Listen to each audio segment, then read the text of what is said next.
All right, I think I am live. Thank you, Anton, for getting me live. It'll probably take like, I don't know, 2 or 3 minutes for anyone to even look at this. But hey, this is your man Brandon here. Hope that you are enjoying this beautiful weather, this beautiful day that God has given us. I just want to talk to you for a few minutes about the top three mistakes that home buyers are making in this market. Okay. If you are aware of anything, looking at the news, reading Facebook, Instagram, whatever, you know that it is a very hot and active real estate market going on right now. And I'm actually going to be talking about this tomorrow on another Facebook Live with Stephanie DeBerry from Steph Sells the DMV. So quick shout out there. We're going to be going into this in depth with a real estate professional from EXP. But let me give you the straight up real breakdown of what's going on. The number one mistake that buyers are making is that you're not setting the right expectation when you are going out with your agent, with your representative to purchase a home. You have to have, you have to have the right expectation. So, what do I mean by that? Number one, the expectation is to be patient. Okay, be patient. And so, essentially, this we all know, and if you didn't know, now you know, that buying a home is a largely emotional process. You get emotionally invested in the home. It's like, oh my gosh, I love this place. I love how they decorated. I love the lawn. I love the neighborhood. I want this house. I've got to be here. Okay. Well, the issue with that is if you get too largely invested emotionally, you put an offer in on the property. That offer is not accepted, unfortunately. You will get deflated and discouraged. Okay. Deflated and discouraged. And those are bad things, because we've all felt them at different points in time. Buying a house in this particular market is largely a business transaction. Okay. It's a business transaction. The seller is going to look at anywhere between 2 to 15 or 20 offers that are on the table that are presented to them. And depending upon what the seller's motivation is, what the seller's need is, they're going to pick what they feel is going to largely meet their need. Typically, the seller wants to, number one, net the most amount of money. What's going to make me the most cash from selling my home? Number two, do we have a strong pre-approval letter? Do we have a strong buyer that's going to purchase this home? And number three, when can we close? Or, let's say you go into contract this week. Okay, you go into contract on April 6th. But for whatever reasons, whether it be the person's in the military or something with their job or school, they can't leave the house or don't want to leave the house until mid to late June, right? So you have to do some negotiating. You may have to do something called a rent back or a free rent back, which you can discuss with your real estate professional. But there are different nuances and different moving parts. You have to have the right expectation going into it so that okay, the deal's not done until it's done, right?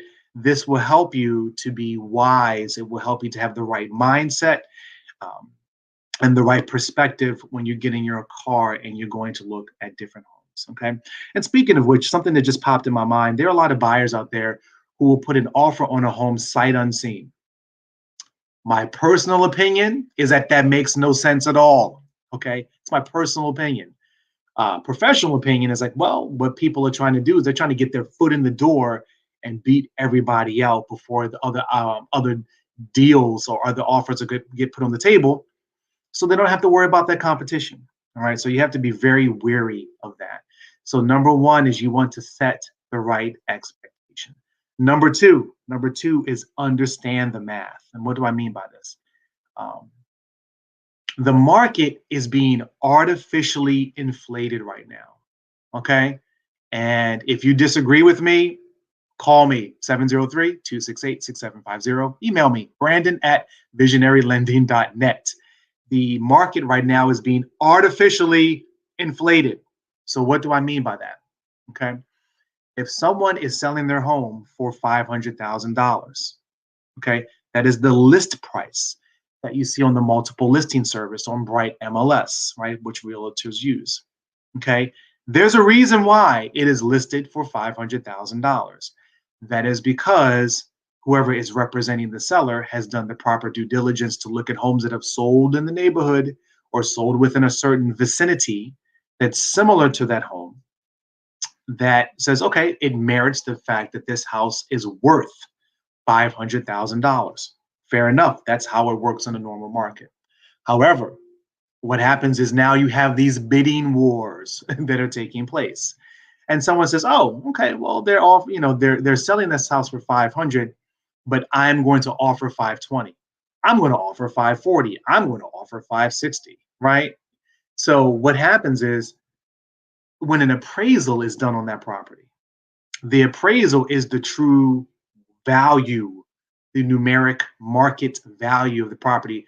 If that appraisal comes in at 500,000, but you've offered 540, 550, 560, and you do not have an appraisal contingency, you are going to bring an additional 30, 40, 50, $60,000 on top of your normal down payment and on top of your closing costs.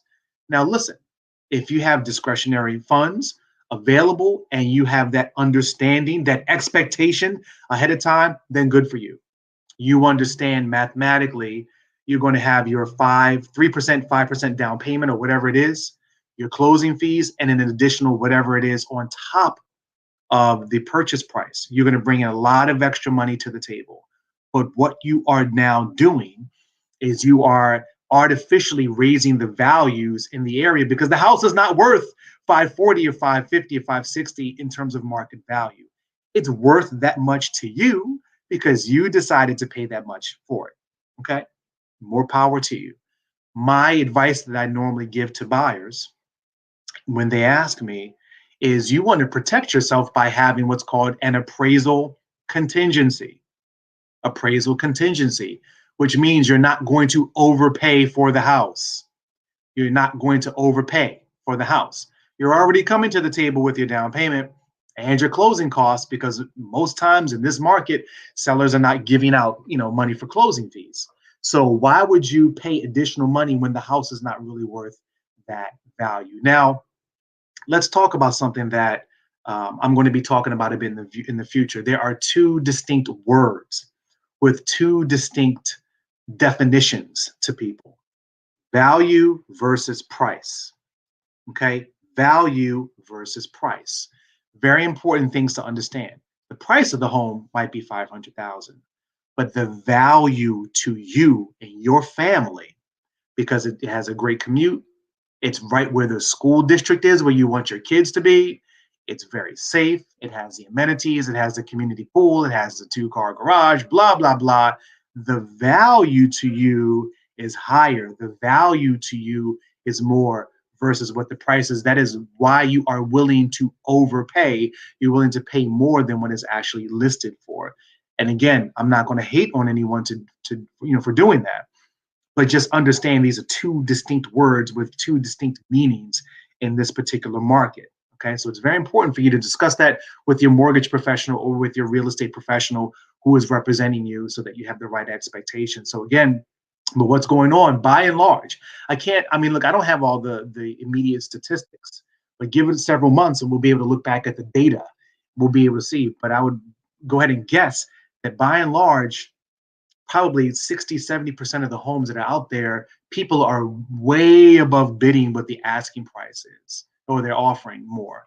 So they are artificially inflating the market. Now, at some point, the chickens are going to come home to roost, but who knows when that's going to happen. But again, my advice to buyers is don't pay more than what the house's market value is, because in the long term, what you're going to end up doing is you're going to be betting that the house appreciates in value to catch up to the amount of money that you've overpaid for the property. So just be very careful with that. And again, everyone's situation is different. Everyone's situation is unique. So I'm not going to say that this is a blanket statement that's going to apply to everyone. So hopefully that's very understandable.